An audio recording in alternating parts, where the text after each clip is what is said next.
Valentine's Day 1998. I remember that day when I asked you to be my Valentine. That special bond that I felt was going on between us was increasing, and I wanted to take that to the next level. I remember the look on your face. The happiness and excitement of the day we spent together drained from your face, like water running down a plug hole. You said no. I loved you. You know I did. So why would you do this to me? Why? I remember when you walked away into the crowd of lovers. I sat on the bench crying. I walked home on my own. No one was at home to comfort me after what you did. I remember waking up and looking at the patterns of my cuts from last night.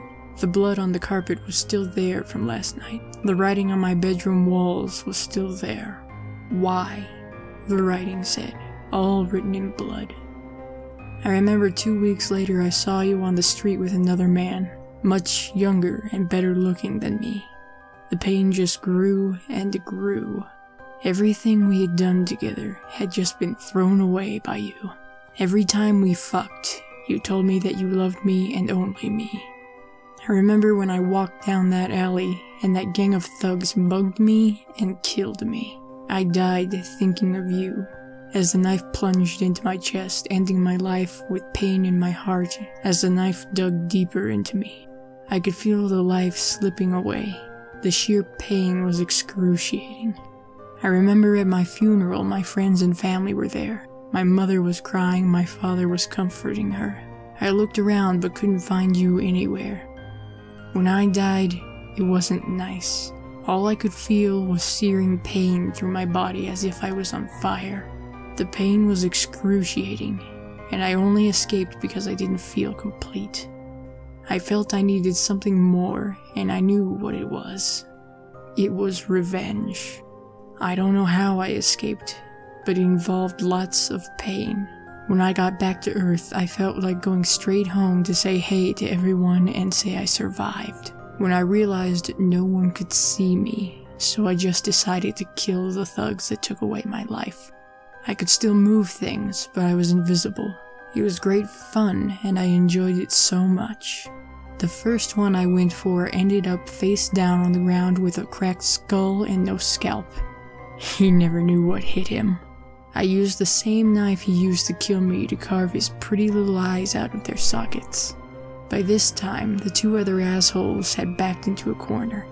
I ripped the first one's fingers off with my teeth.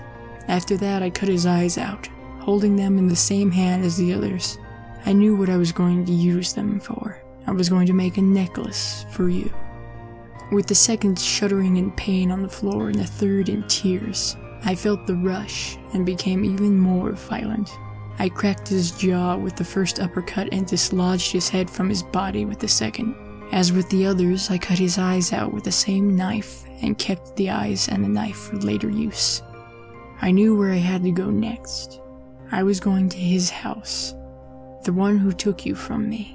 I was going to be less forgiving to him. When I first saw him, he knew something was wrong. He could sense me getting closer. I knocked him out with a single punch to the neck, taking out his airway and suffocating him till he collapsed. After that, I surgically cut a hole in his throat so he could breathe. I wanted this to last for as long as possible. He choked up blood and started to wake. On the verge of death, it appeared he could see me. He knew who I was. But you were dead, he stuttered. He was so wrong. I cut his eyes out with him still screaming, then plunged the knife deep into his stomach, watching his intestines pour out onto the cold carpet floor. At least, I think it was cold. It was too drenched in blood for me to tell. I felt better after this, but still not complete. I was still missing something. It was you. I needed you. I would never be complete without you. So I set off for your house, whistling to myself along the way. I was happy for some reason. I knew nothing could stop me now as I drew closer. I felt happier and happier. You were surprised to see me. You cried and I told you not to. You wouldn't stop and I tied you up. I got angry and shouted I cut you.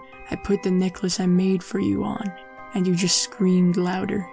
I plunged the murder weapon that was used on me into your eye. And from then on, We were tied together in a permanent bond. No one would separate us. I was happy now. I could finally rest.